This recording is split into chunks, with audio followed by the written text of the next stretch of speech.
Everybody, it's Calvin with the Stab Lab podcast, and I appreciate everybody for rocking with me. Today, we have a special guest here, the one and only Adore from Adore and Daisy podcast. How you doing today? Hey. I did not. Can we redo that? Yeah, okay. But today, we have a very, very, very special guest in the building with me today. She's a fellow podcaster.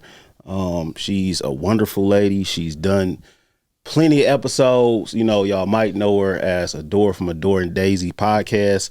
I'm really glad to have her on here finally, but it's all good. You know what I'm saying? She put up on me, man. So I want y'all to give it up for Adore from Adore and Daisy podcast. How you doing today? I'm doing good. Are you really though? Mentally, I'm doing amazing. I'm in such a better mental space. Earlier this year, I would not say that I was in a good mental space. So I took time away from everything and everybody, and I got my mental health together. Okay. That's what I like to hear. I love hearing that type of stuff from black women, because I'm not going to say that y'all go through a lot more than men, but y'all go through a lot of shit. You know what I'm saying? Mm-hmm. Having kids and, you know, postpartum stress, depression, and you know what I'm saying? Like I said, I'm glad that you said that, because it's a lot of women out here today that's going through a lot of things and they don't know how to get through things. And maybe that you can give them some tips today, how they can get through depression or, you know, overwhelming and things of that sort, whatever it is, man. I'm glad that you're here today. I appreciate you. Shout out to, thanks for having me. Oh, for sure. Shout out to Vara Juice for sponsoring this episode. Shout out to my guy Refocus Clothing. PBL League is starting next week. That's a basketball league in Detroit. So y'all know y'all need to go ahead and get y'all stuff together. You know, you got one of the best basketball teams in the league right now.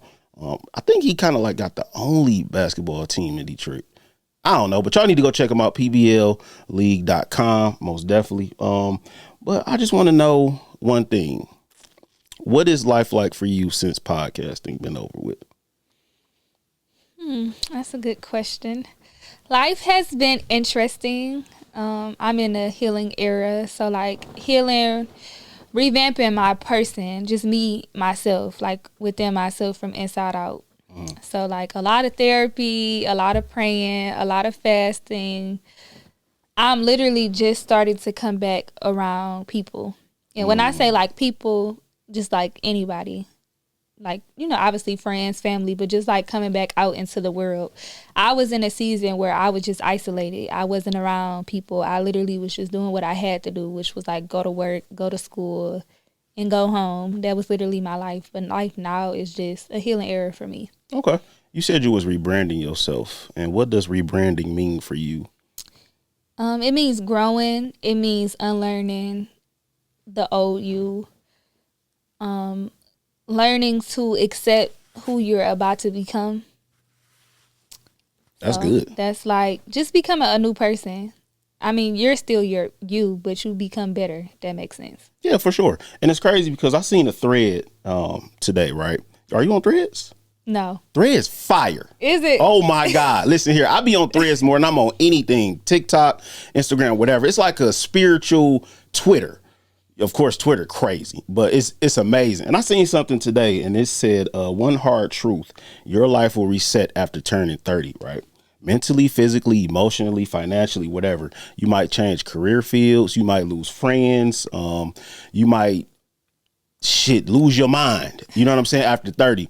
And I thought about that, and it was like, I'm 36. And I was like, damn, that's so true. And I didn't think that other people do the same thing, but I always tell people, like, after 30, it's almost like the second half of your life. And shit just go haywire. And I feel like God kind of molds you from your 20s to your 30s. And then he really show you who you are after 30s. And then you be like, oh, what am I really going through? And you really can't pinpoint it. And you be trying to control it, but you can't. And it's like after I turned 30, I think it was like 31 or 32 or something like that. Like I lost my business after 12 years. I lost a lot of friends. I lost a job. I thought I had a good career coming. I lost that. I had to go work for $14 an hour after having a huge business. And I didn't feel like anybody else could relate to me at that point. But when I seen that thread today, it woke me up, because it's like, when God is transitioning you from your 30s, I don't know why he picked 30, but when he picked you to transition at that moment in that time, I feel like you just need to sit back and surrender to him all together. Like, here you go, God. I can't take it. I can't do it. You know what I'm saying? Yeah. Like, I don't want to lose my mental trying to control everything. I don't want to lose my family members, or I don't want to try to stop what you got for me. You know what I'm saying? Mm-hmm. And it's crazy that you said that, and it's part of you rebranding and you becoming the adore that you want to be. Do you feel like you, after the 30 mark, are you 30 yet? I just turned 30 this year. See what I'm saying? I was getting ready to say I made a TikTok before I turned 30. It could have been like January, right before I turned 30. I turned 30 in February. And I said that. I said, I don't know if it's because I'm getting ready to hit a new decade, but I don't know what it is, but everything's just going crazy in my life. It was flipped upside down. I'm talking about chaotic, and I do not live or operate in chaos. I'm talking about everything that could have went wrong in my life went wrong. And I talked about it on TikTok. I'm like, does anybody else feel like this? Is it me? Am I tripping? Am I overreacting? Like, you know, sometimes when you're going through something, sometimes you may feel like people don't relate, but I feel like a lot of things be relatable. So as I was like, you know, I read a lot of books. I was reading, and it said like once you hit 30 or just another milestone, you turn like it's like a growth spurt. It is. So it's like, at the time before I turned 30, I never understood like what God was doing for me, but I was put in a space where I had no choice but to surrender. My life was going that bad to me. Mm-hmm. And it wasn't like finances, it wasn't like a job, but like your mental costs more than everything in the world. Facts. So it was really like my mental, and I was going crazy, and it just got to the point where it was just like, God, I can't do this no more. I can't do it on my own. I need you. Mm-hmm. And when I said that, and like I prayed for clarity, like stuff just started coming full force for me, and I had to do everything he told me to do in order for me to be at peace. And now I feel like I'm at a place where I'm at somewhat of a peace. So you gotta surrender. Oh my God. I'm glad that we're having this conversation, and I know what's gonna get the views and what ain't, like you do. You know what I'm saying? Mm-hmm. It's always the toxic shit that get the highest views. Mm-hmm. I'm gonna be honest with y'all. I don't know why y'all love the toxic shit, but I can't produce toxic shit every episode. I'm not. So I appreciate everybody who been rocking with me this whole way. I appreciate everybody who share, like, subscribe to the content and the YouTube channel. We growing tremendously. Like I said, if you haven't subscribed yet, make sure you do that. The Stab Lab Network. Where can they find you at? That's another thing. I do not be on social media like that right now. Like I said, I'm going through something, but you can find me at Adore Autumn. ADOREE_AUTUM. That's on Instagram. That's on Twitter. That's on TikTok. I'm coming back soon. Just like with updates of life. Not necessarily a business, not necessarily a podcast. If you follow me, I do talk about, like, I don't know where I'm going. Until right now, I still don't know what I'm doing and what I got going on. But I do want to be more transparent about it's okay to start over. Mm. So that's I be on TikTok a little bit. I give them, you know, what I'm thinking sometimes. Like I did like isolation videos, how I was feeling. And I was real like open and transparent, like how I would feel that day. Like I was at a point where I did not want to get out the bed. Like if I didn't have to get out the bed, I did not get out the bed. And it wasn't like a relationship keeping me down. It wasn't a specific person keeping me down. It was just the fact that I was forced to change. And when you forced to change and grow, you be super uncomfortable. So I wanted to go to sleep because that's hard to face. Like, hell yeah.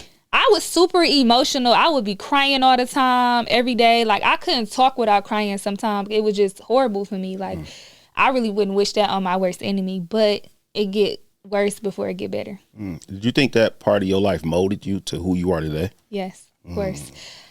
If I didn't go through it, then I would still be in the same place. And I feel like new levels require new people, new spaces, just new mindsets. And it's just a part of life. It's something that's inevitable. Like, and if you are one of the people that are stagnant, then you might not understand what I'm talking about. But if you're a person that like to elevate and like to grow and to become a better person overall, mentally, physically, and financially, that's just something that you may have to go through. What up, though? It's Calvin with the Stab Lab Podcast. Look, I want to shout out to Var Juice for sponsoring this episode. I need y'all to do me a favor and go check them out as soon as possible. They got plenty of locations, and they got some of the best fresh squeezed fruit juice I've ever tasted in my life. Our bodies need it, and we need to detox every once in a while. But they also got smoothies, they got ice cream, they got a whole variety of stuff. And make sure y'all say Calvin sent y'all and get y'all a little discount.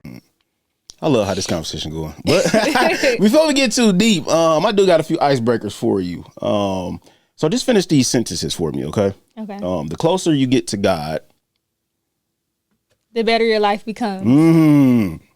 Shout out to you. Moving on looks like me. Ooh, okay. If you could redo one thing in the last year, what would you do? I'm stuck on that. Hold on, give me a second. We can come back to that. The last time you cried. I'm a crybaby. This morning. Really? Yes. Okay. Sometimes, like, my tears aren't like baby tears. When I'm praying, I cry. Okay. Because God is amazing, like, super amazing. I don't know what He's done to other people, but what He's done for me, mentally, physically, and financially, He's never left me. He's always kept me no matter what. Even when I was disobedient, when I wasn't going to church, when I wasn't in my word, when I was doing what I wanted to do, knowing that I wasn't supposed to be doing stuff, He never turns back on me. So those be like just tears of joy and the fact that I'm not in the same space as I, once was. So I be crying when I'm praying sometimes. It's fine. Listen, one time, I'm going to be honest with y'all. I'm going to be transparent too. It was like last year, man. I was watching, if you don't know who Keon Henderson is, y'all need to check him out. And he was just speaking, and I felt like he was speaking to me. And it wasn't like I was going through something, and it was almost uncontrollable, happy tears, joyful tears. And I haven't cried in years. And I know because, as a man, people be like, you a wimp if you cry. I was brought up to if, you fall, you don't cry, you just pick yourself up. And it was like uncontrollable tears. And I was happy and I felt relieved after I cried, and it made me feel so good. And I was in front of somebody and she was looking at me and she was almost about to cry because she never seen a man cry. You get what I'm saying? So it's like, I understand where you're coming from, and it's okay to cry. People be looking at you crazy sometimes, like, why you crying? But y'all don't even know what God did for me. Y'all don't know what He took me through. Y'all don't know what my life looked now. Like a couple years ago, like you said, I was on some bullshit, and He still blessed me to this day. You know what I'm saying? So I understand where you're coming from, and I appreciate you for even telling the people that, because they need to hear that. It's okay to be vulnerable. For sure. I don't care what society say. I don't care how people portray, and people portray to be hard, but like tears doesn't mean you're weak. Tears doesn't mean that you soft or however they want to word it. You got to let that out, because people be driving themselves crazy trying to just keep everything in. Like, Lord. You can't do that. Whether you journal, whether you vent to God, whether you vent to a friend, whether you go to therapy, that's a whole nother subject. I feel like a lot of black men need therapy. I just talked about that. Yep. I don't really like it, though. At it. That's because it's like shopping. You have to find the therapist that works for you. It's like, but I'd rather talk to God, though. Like, I just said this in my last episode. I tried it. Like you said, you do have to shop around and stuff like that. But it's like, we couldn't relate. And I'm not going to say that my life is perfect. Of course, I got flaws and shit too. But we was just on the phone, like, so what's up? And I'm like, hello. You know what I'm saying? That's a boring therapist. You got to find, it's therapists out here for everybody. I believe that 100%, because I feel like if it wasn't therapy or therapist, would not be a career. Right. No, for sure. So my therapist, shout out to Dana Lewis. I love him. He makes it like a comfortable environment. It's not like, when I go talk to him, it's not like, oh, I got to go to therapy, or like, it's not like that. Like, it's a good time. Like, for example, when we first get on the phone, we do Zoom. When we get on Zoom, he be like, how you doing? How your day going today? Did you have a good day? Like, he asked me about my day. And then after we act, I asked him how his day was. Even though it ain't about him, that's just how I am. Yeah. And then he'll just be like, since the last time we talked, with some wins? How you been winning? I like that. Like, it's not like all bad, and then, he asked me my wins, and then, like, he'll ask me, like, is there, anything that's been bothering you since the last time we connected? We talked about blah, blah, blah, blah. Did that get better for you? Like, it's not like, okay, so tell me what's bothering you. Okay, so when your mom did that, how did your mom make you feel? Like, it's not like a scripted thing. Like it's it's genuine, it's authentic. Like it's like a conversation like that, uncomfortable conversations that people are afraid to have. I'm an uncomfortable conversation type of person, so I love it. But it's still hard. I'm gonna try. Find a person for you. I'm gonna try. I'm gonna ask. I'm gonna see. What's the information from your therapist, because maybe he can help me out with some things, and maybe it's just like I don't know if I need it, but maybe it's some things that I'm trying to hide on the inside that I really don't want to see. They say when you look in the mirror, it be kind of scary because you're looking at yourself, and it's like you got to really unmask all of that hurt, that pain, the trauma, all of that shit. And I guess, do it make you feel better though? Like as a person? Yes, it does. Because things like how you said, I was brought up to not cry. Like if you fall, don't cry. Like that's the childhood trauma, whether you look at it like that or not. And not to say that was bad parenting, not to say that wasn't the best parenting. But I feel like that is childhood trauma, because what's wrong with crying? No, for sure. You know what I'm saying? So it's like that stuff that we have to unpack as an adult, because it's like you're still carrying that with you as an adult, so that's the issue. And it might not be a big issue, it might not be an issue to stop you from having a family or being the best dad ever. Like, I'm not saying it in a bad way, but those are things that need to be talked about. You making me feel bad. It's almost like a therapy session for me, but that's why I enjoy podcasts, because they are relatable, and people think you could just come in front of the camera and just have conversations, y'all just talk about anything. No, that's not what podcasting is. And I'm glad that it's a real job. And I'm glad that a fellow podcast, I don't care what you say, you still a podcaster. I don't care what you say. But people think that you can get in front of the camera and just say anything. Hell no. It's way deeper than that. Is way, way, way further than what y'all can expect. But like I said, I last but not least, I want that answer though. If you could redo one more thing from the last year.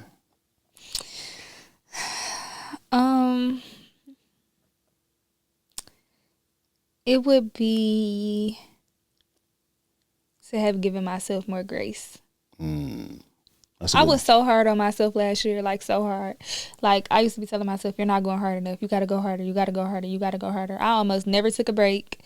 I literally was next, what's next, what's next, what's next, what's next, what's next. Because I be feeling like, what are we doing here? Like. And breaks are cool, but I be feeling like I'm not trying to get comfortable with a break. What's wrong with a break, though? It's not nothing wrong with it, but I be feeling like when stuff is going how you need it to go and you get into the next level, like it ain't time for a break right now. Okay, so quick question, right? I'm taking a self-care trip in a couple weeks, right? And I'm not saying I'm doing excellent, but I just feel like it's time for a break. So every 6 months, I just relax and release.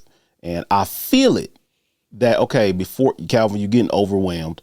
Too much shit is going on. You need to step back and just, release, even if it's 2 days or 3 days. I'm not saying that you got to take 3 weeks or whatever the case may be. Do you see anything wrong with that? Or no, but back then. Okay. A year ago from today, everything in the position that I was in, everything was happening. Like, everything that I was praying about, everything that was on my vision board, everything that was on my goal list, it was happening. Like every other day, every other week, something was happening. So I was like, it was kind of like I wasn't successful, but I was almost there. So it was like, or I could have been there, but it was just like, I can't afford to take a break right now. Especially like with podcasting, and depending on like, are you like you're versatile, you can really talk to anybody. Like people come to the city, and it's like if I'm on a break and these people are in the city and these are people that I wanted to talk to and they're on my list, I can't be on no break. I need to be here. You know, so like that's how I was thinking. And no, it wasn't good for my mental health. So I'm not saying just continue to work, but some of the people that are motivational to me, keep it moving. They do. They do. They really do, though. I get what you're saying, where you're coming from. But I think before you burn yourself out, you need to get a break. Yeah. And it's okay, though, to give yourself grace. You know what I'm saying? But I feel like we have to go through these things to even recognize when it's time to give yourself grace, because you become a workaholic and then you become a perfectionist. And being a perfectionist is almost a sin. And it's like, okay, well, now you can't really get shit done because you think everything got to be perfect. And then now when it's not perfect, you like, oh, I ain't do my best. When God like, look, you did amazing. Like you really did a good job. So I'm glad that you did that though. You know what I'm saying? But it's crazy that life changed so much. Not even after 30, but when you look back after a year, like, okay, I got so much accomplished, but I got more to go. Have you ever sat back and just thought about like, damn, like the last 2 years was kind of a wild ride, but in the future it may be a little crazier? Yeah, I did my big one last year. If I say so myself, I definitely did my big one last year. So many things can change in a year. I learned a lot. I met a lot of people. I was exposed to so much. So I'm definitely grateful for that. But yeah, life changed for me. Life, it don't even be a year. It'd be months for me that I look back like, oh, I did this, I did that. I was here, I was there. Like, life be moving fast for me. For everybody though. Yeah, especially if you don't grasp what you're doing. You know what I'm saying? And you waking up and not just getting shit done. It's like, okay, your life will really fly past and you ain't got shit accomplished. Like, if you is in the same spot from 365 days ago, you doing something bad. Like, you really need to wake up and smell the coffee because your ass is getting left. Please, please, please get something accomplished. I don't give a damn if you got a new job. I don't care if you switch hustles. I don't care if you whatever, start at the gym, whatever, man. Just please don't be in the same spot from last year. Like, I feel like that's one of the most disrespectful things to God, for him to wake you up every single day and you don't get nothing accomplished. Nothing at all. Like, you really about to wake up, he blessing you with the ability to walk, the ability to talk, the ability to move, and you not do nothing with your life. Like, you really gonna disrespect God like that? They do. That's a whole nother conversation though. But just a few things I want to touch on topics with you real quick. What season are you in? I'm still in my healing season. I feel like I'm out of isolation season or coming out of isolation season, but I'm in my healing season right now. Okay, so what does healing look like for you? Every day is different. Some days I'm happy, some days I'm sad. Some days I'm in deep thought. Some days I'm angry. Not like a bad angry, but like when you're healing, you obviously have to think about things that happened in the past. So it's like, you know, sometimes I get mad again. And it's not mad to where I want to get on the phone and say something or do something. It's just like, dang, like I allowed that, or this is how it really happened. You know, and like the new me would never, you know. Right. So like it'd be that kind of thing. But I feel like you got to shed some of that stuff off you, though. Yeah. You know what I'm saying? That's why you got to feel your emotions. For sure. But it's me coming from a man perspective. I ain't going to say it's hard to show emotions, but it's like when I do show emotions, I either get laughed at or talked about. But I really that's what made me go so deep and find myself in God, because it's like God going to listen. He going to make sure that you good. He going to make sure that, you know, you're not stressed and worried all the time. And that's one of my favorite Bible verses, is not worrying. But it's so hard to do. It's easier said than done, basically. And what is your perspective on worrying or stressing? Like, I feel like you can't believe in God if you worry, because if I'm praying and I'm asking God to give me this, or I'm asking God to get me through this, or whatever it is that you may be praying for and asking God, that's a part of having faith. You can't see it. Facts. So it's like, if I trust you, God, if I'm telling you this was wrong and I'm telling you, or I'm asking you for something, like, you have to believe him. Like, obviously it's easier said than done. And I don't think people intentionally do it, but that's the whole goal, to fully trust God and walk by faith and not by sight. So how do you fully trust God though? Like, surrendering. Do you fully trust God? I do. Do you really? I do. That's amazing to me. Yeah. That is amazing. People be asking me, how you gonna do this? How you gonna do that? How can you afford to do this? How can you afford to do that? Like, that's why you can't talk to small-minded people, because Facts. It's like, I shut that conversation down so quick. Like, no, we're not even gonna go there. You're not getting ready to project your fears onto me. No. Facts. But I just pray, and I look back at where he brought me from, not even just a year ago, not 2 years ago, just my entire life. Like, Facts. He brought me here. So if he can bring me here, I know he could take me there. Like, I kind of felt bad because one of my homeboys, I'm not going to say he don't believe in God, but it's like I don't know if he trusts God enough, or I don't know if he just like, God not real. You know what I'm saying? Like one of those. And I don't want to disconnect myself from him because he don't believe in God, and when I try to speak to him about the word and stuff like that, because God wants us to be disciples and spread his word. And it's like, he be kind of like standoffish. So I don't want to be like, well, I don't want to hang with you no more, or I don't want to be your homeboy. But it's almost to the point where it's like, I want to be around like-minded individuals. I want to be around people who can speak life into me, and then I speak life into you. And I heard something today. Shout out to Bank. He was saying, like, if you keep pouring into people, who gonna pour into you? You know what I'm saying? Like, your spirit meter gonna be so low because you've poured so much into other people that you don't even have time to pour into yourself. It's like, what are you doing to pour into yourself? Are you reading the word? Are you saying no to people? Are you saying, okay, I'm not going to do this with you. I'm not going to have this conversation. And I really believe in that. Like, you really got to pour into yourself, because at the end of the day, you go home by yourself. You cry by yourself. You know, if you don't got somebody to cry with, you pray by yourself. You know what I'm saying? So I feel like you have to really be in tune with yourself and do the inner work. Why do you feel like people don't want to do the inner work no more, though? It's hard. It's one of the hardest things in the world. Doing the right thing is hard. True. Like, it could just be simple as, let me think of a good example. Paying your bills. So, like, say you on a budget and you got to pay all your bills, but you know you should.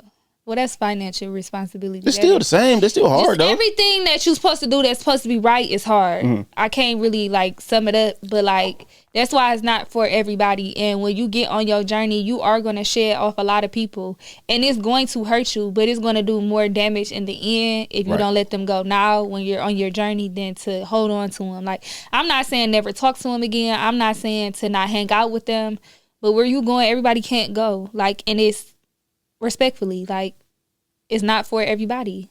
That's just really the only way you could put it.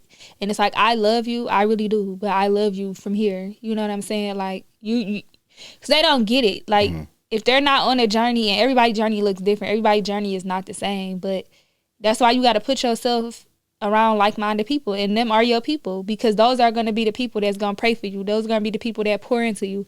It's nothing better, it's nothing worse than having a friend, or so you thought you had a friend, that when they going through something, you there for them, and you pouring into them, and you praying for them, and you rooting for them, and then boom, you turn around and you go through something, and they not there for you at all. Like, you just gotta move on. Like, that's just what it is. And not this, and I don't take it personal. I read the 4 laws of agreement over the last couple of months.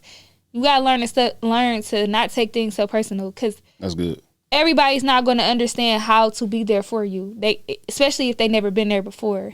So if they don't know how to be there for you, a lot of people don't know how to communicate to say, hey, I see that you got something going on. I never been in your shoes, so I really don't know how you feel, but I'm praying for you. Like, they don't know how to say simple things like that, or, you know, I'm rooting for you, or if you need me, let me know. Like, everybody's not compassionate and things like that. That go back to how people were raised. Like you said, when I fell off a bike, I was taught to get back up and not cry. Like, some people was not raised to show emotion, and they was raised off survival and not love. Like, a lot of that stuff come into factor when you growing up and you going to another level. Facts. So I used to be that girl, like, oh, she didn't call and check on me today, or she not my friend. Like, I don't even hold people like, I will hold people accountable, don't get me wrong, but I don't take it personal no more, and I just move on. Like, it is what it is. It happened. You wasn't there for me. Next. Right. I'm gonna go through something else again, sooner than later. You know what I'm saying? Like, yeah.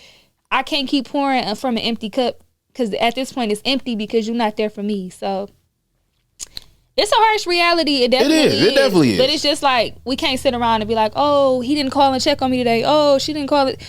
We don't got that kind of time. So how do you, going forward,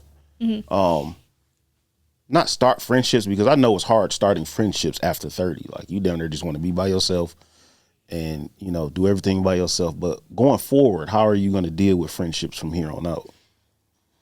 I actually have new people around me, and I love them. They're my village. They came when I least expected it, like when I was in a very vulnerable state. Like, they would pray for me. They would send me motivation. They would tell me to keep my head up. They would check on me. Like, I'm now so much in tune with myself and closer to God. Like, my spirit be telling me, like, okay, this person is cool. Like, then I can still pick up on bad people.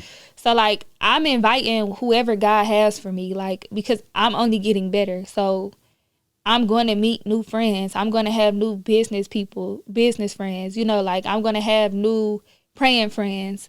I'm going to always invite whatever God has for me. And I'm just going to pray about it. And when I get the green light, then that's how I'm going to do it. Right. Who is the most influential person in your life right now? Eric Thomas. My guy. Shout out to E.T., man. Do you watch his podcast, stuff like that? Yeah, I'll be up at 3 a.m. with him.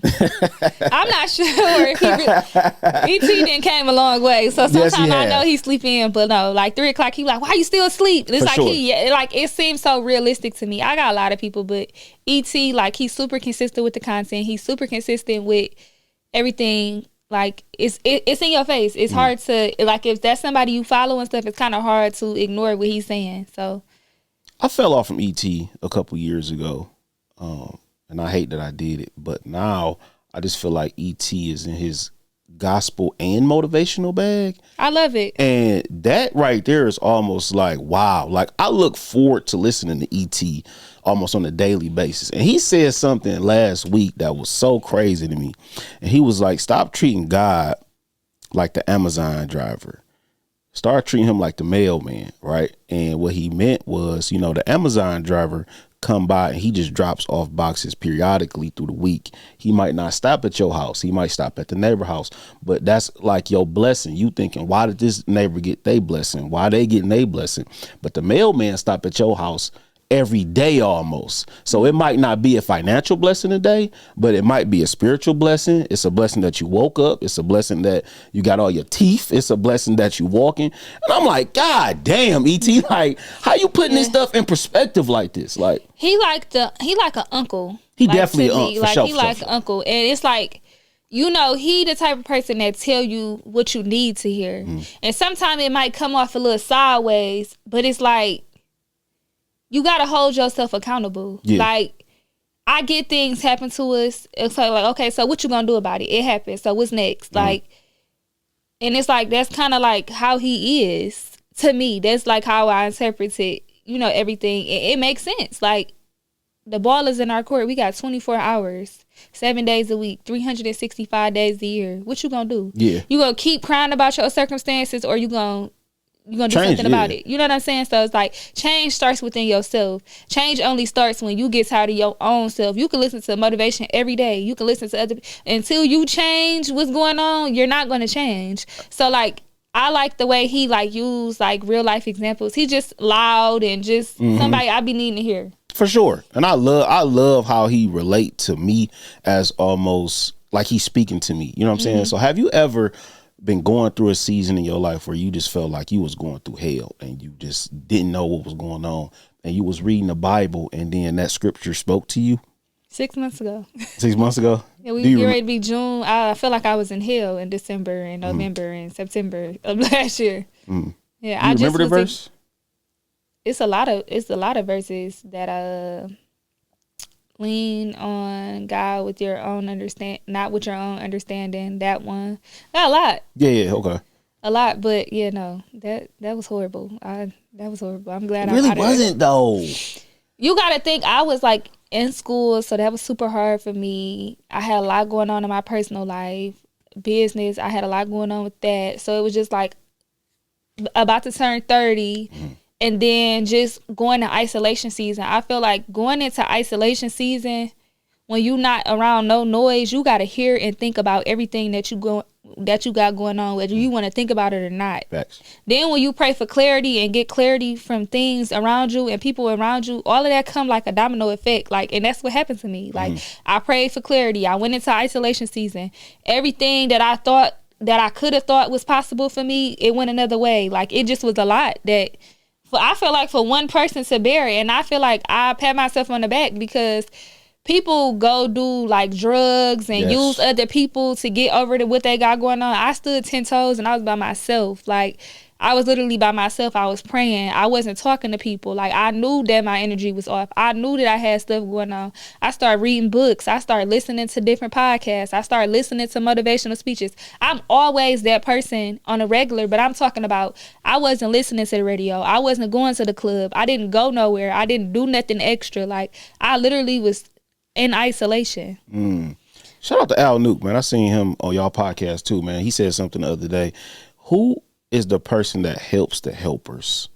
And that I was like, damn, that's kind of deep, because like you said, when you going through your stuff, when you pouring out to other people, and then you go through this thing, this change in your life, and it's like, okay, where's my help? You know what I'm saying? Like, where are the people that I helped? Like, y'all really not gonna check in on me? Like, wow, like for real? Like, y'all really gonna do that? And it's like, we really don't be having the help but from God. Like, sometimes it was a season where it was just me and him, and I understood that, and I was okay with that. Once I like understood that, like, I was like, okay, I'm not gonna hear from this person, I'm not gonna hear from that person, or this person might not understand what I got going on. Like, and I just was like, okay, well, I ain't gonna keep crying about that. Like it's just me and God, and I was cool with that. So once I like got in routine, like I'm a routine person. I don't live in chaos. I can't operate in chaos. Like once I got myself on a routine, I was good. I mean, it's G. still, like, don't get me wrong, I still was having my days, but it was like, okay, I'm getting up, I'm praying, I'm reading my word. Okay, it's time for me to get in the shower. Okay, it's time for me to do this. It's time for me to do that. Like, I literally was on like a strict routine until like I felt like I got back to myself or to my new self. What do you do now?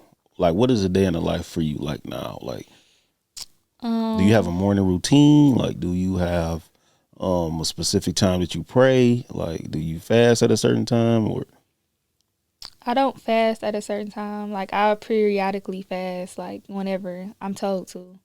But I get up, I pray. The first thing I do when I get up, God, thank you for letting me make it another day. Thank you for waking me up. That's literally the first thing that come out my mouth. I don't care who around me. When I wake up, that's what I say. I drink water, cucumber water. Sometimes I'll go on a walk. Sometimes I'll go to the gym. It just depends on how I'm feeling. Because I'm still in that era where I got to let myself feel my emotions. Like, I just got to sit in it sometimes. I go to work. I go to prayer circle on Thursdays. That's where I go with a bunch of girls, and that's where we all get together and we pray. Sunday, go to church. I've been on a couple vacations, but I went to Cabo and I didn't do nothing. Like, I didn't go to the club or anything. I just was like at the beach and like just, it was peaceful. It was that's relaxing. a vibe for real though. Yeah, it was like real relaxing. I went to Germany. Oh, okay. Look at you taking breaks. Yeah. Okay. Like, I felt like, okay, now is the time for me to take a break, because I was all over the place. Now I've been telling you do that forever, and you finally took. Okay. Yeah. So how was Germany though? Germany was nice. All I did was coffee shop hop. I like coffee. So I just went to different coffee shops and tried different coffees. There's nothing wrong with that though. You did something that you like and that you enjoy though. And people think on a vacation you got to go to the club, you got to go out and do all this crazy shit. Me, I want to hit the beach. I want to relax. I want to get away from the daily hustle and shit like that. You know what I'm saying? So I understand. I can relate to that. My next segment is called the relationship round. When we talk about relationships and stuff like that, we ain't gonna get too crazy into that. Are you single? Are you crazy? Divorced? What? Am I crazy? I gotta ask. The viewers want me to ask, man. Yes, I'm single, but I'm not crazy. Okay, cool. I can tell you're not crazy. I mean, you got God in your life. Majority of people who are crazy don't know God. Should couples be required to live together before they get married? I think everyone is different. I do have two inputs on that. I do feel like you should live with somebody. You don't know nobody till you live with them. So if you never lived with each other and y'all get married, then y'all live with each other, then you might see that you don't like this person, or it's a lot of dislikes, more dislikes than you thought you had. Right.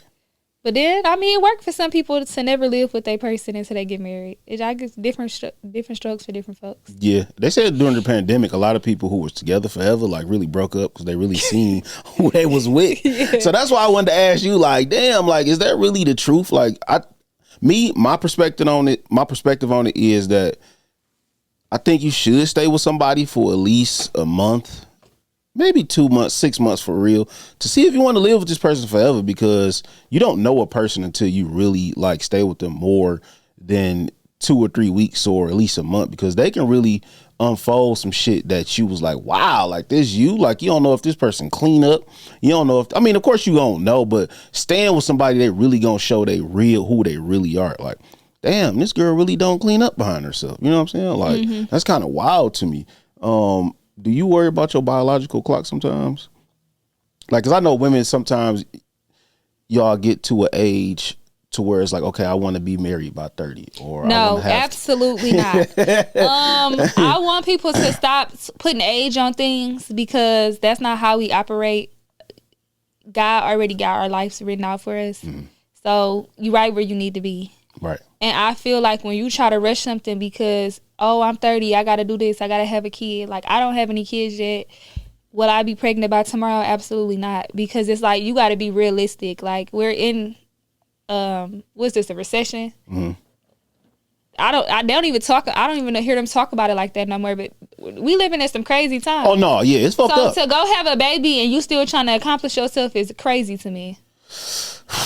I be saying that to people, but people be looking at me crazy though. I do feel like sometimes like women, like, if your doctor tell you like, hey, you know, you should have a baby right now, then do what your doctor tell you to do. But like, if you got time, like, I wouldn't rush it because it's like you want to give your kid and yourself the absolute best life that you could, you know, give them. I'm not gonna rush off and just have a kid because I'm 30. Like, that I know that God gonna bless me with my baby, my healthy baby, when it's my time. Do you see yourself with a family soon?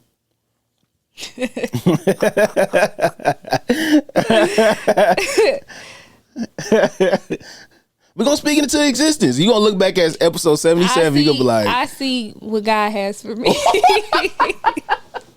Yeah, all right. Yeah, okay. That was a good one though. I like that. You switched that up. Okay, I like that one though. Do women heal before they jump from one relationship to another one, or do they find somebody to heal them?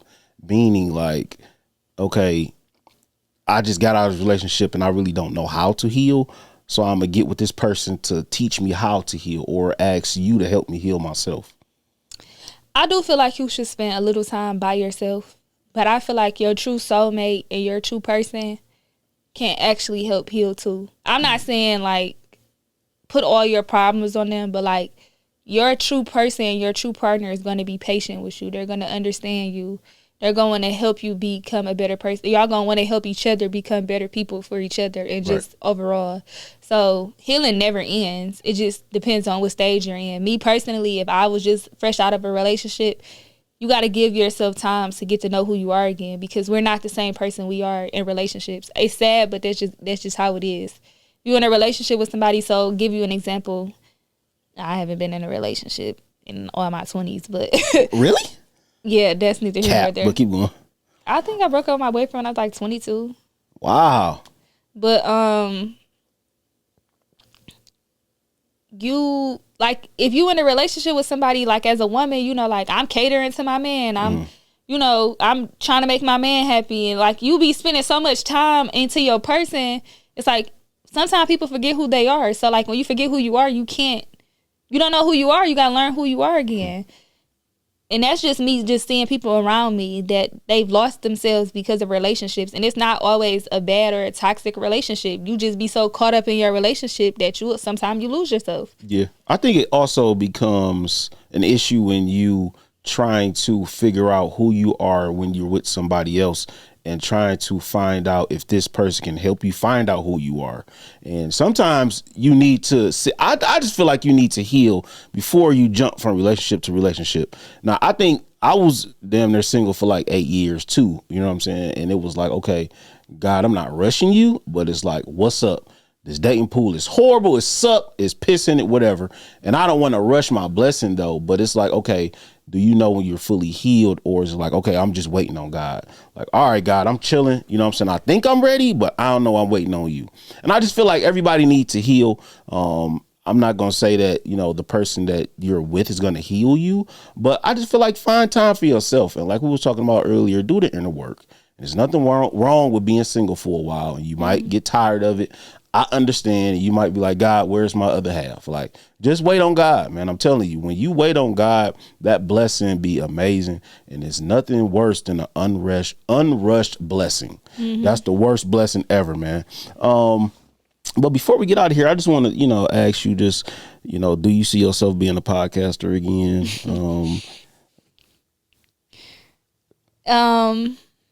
If it's up to me, no. And it's not that I don't like podcasting. Don't get me wrong. I love it. Like that. My heart is in it. I just feel like that was a stepping stone for me. Mm-hmm. But if God see otherwise, then I would love it. I definitely would. But like at this point, I get what I'm trying to say is I don't make the rules no more. I'm not living for me no more. I'm living for God. I'm like that too, though. I don't even really make plans no more. I'll be like, God, whatever you want to do, just direct me. You know what I'm saying? Like I'm gonna pray, I'm gonna fast, and whatever it comes after it, that's what it is. What was the worst part about podcasting for you? People playing with my time. I get that things happen, but like a lot of people are not good with communication. So if I agree to come on your podcast and I say, okay, we're going to meet Friday, 3 p.m. I'm expecting for you to show up. Instead, people will be like, oh, I forgot, or this came, like I got to call you or text you, you know, to say something. I just know like podcasters put a lot of time, their own money into, like when you first start a podcast, you have to build it from the ground up. And 9 times out of 10, a lot of people are putting their own money into it. Just like you, I came out so amazed, y'all. He do his own recording, his own lighting. He do his own editing. Like, y'all don't understand. This is a full-time job on top of like outside of life. So don't be playing with people's time. For sure. I don't even call people. If you can't do it, just say that. Like, we get it. Maybe somebody else can. Or something comes up. I get it. Life happens. But I feel like respect people's time. Like, whether you look at it as a big podcast, a small podcast, however you want to look at it, just respect people's time. Yeah. I don't even. Whatever. That's how I feel like. I just feel like they weren't supposed to be on there in the first place. But I'm a real faithful believer in God and all of the other stuff. But last but not least, I want you to tell the viewers, how you got through your isolation season, how you're getting through things, especially after your 30s, and what you're looking forward to in the future. And, just give them some insight on, of course, this is Mental Health Awareness Month, and how you just dealing with things. How I got through isolation season, a lot of praying, a lot of fasting, a lot of praying, a lot of fasting, a lot of praying, a lot of fasting. Like, that's the only way out. It's really no way out. I don't smoke. I barely drink. So do not pick up a blunt. Do not pick up a drink thinking that's going to help you out. That's not going to help you. You got to actually feel your emotions. Do a lot of journaling. Listen to like podcasts. Listen to sermons. Sarah Jakes is a great person. TD Jakes is a great person. I mean, the list goes on. Just find somebody that's for you to listen to, like that motivates you. Joel Osteen's a good person. Steve Harvey, love Steve Harvey. That's my uncle. Shout out to Big Steve. I mean, the list goes on. It's even a lot of influential people in Detroit that we breed. Like a lot of people. So it's even a mental health gym. Is it? Yeah. Here? It's called Inception. Yep, it's in Farmington. Oh wow! Y'all should try that. Tell them I sent y'all too if y'all go. But they like you float in the pool with like on your, like it's like relaxes your brain. Like I sat in a chair and we like had headphones on and like it was music, but it was something like stimulating the brain. They told me I was super stressed. I knew it, but they told So it's things that you could do. Go for a walk, go for a run, get in the gym. Mental health, that definitely helps your mental health out. Definitely. What I see myself in the future, I see myself as more wiser, more stronger, more better. And just, I'm excited. I don't really see it yet, but I'm definitely excited for the future. I see it in you. Thank you. I'm not gonna lie to you. I see the growth. Of course, I didn't know you before, but I could just see how highly you speak of God and just, the things that He's brought you through. And it's only going to get better from here. You know what I'm saying? Like, but you got to stay rooted in your word. You got to stay rooted in the prayer. And fasting is something that I love to do because God really speak to you from that. And you got to know when God is speaking to you. And you got to know how to put that in your life. And it's also when you read the word, you got to also live by it too. And that's hard. It's really hard. But the results from all of that is amazing. Like, I just really want everybody just to get in your word, getting your God back, man, because it ain't nothing like it. But once again, I appreciate you for stopping by the lab. I appreciate the efforts and all the mental health things that you doing for yourself. I hope that everybody use any of these tips and just, kind of be better, man. It's hard. It's a lot of shit going on right now. I know our mental is, for me, that's one of the main things that I need to keep going. And some days I'm not good. You know what I'm saying? Some days I don't know what the fuck is going on. But I do know who holds tomorrow, and that's God. So I appreciate you, God. I appreciate you, Adore, for stopping by Stab Lab Podcast. Make sure you follow us at stablabnetwork.com. You can also subscribe to this YouTube channel. If you want to grab some merch, you can also do that. We got some fire shit dropping. And of course, where can they find you at one more time? I know you secluded. Adore_Autumn. That's on Twitter, TikTok, and Instagram. Yep, y'all go follow her. And like I said, I appreciate y'all. Stay tuned to the next episode of Stab.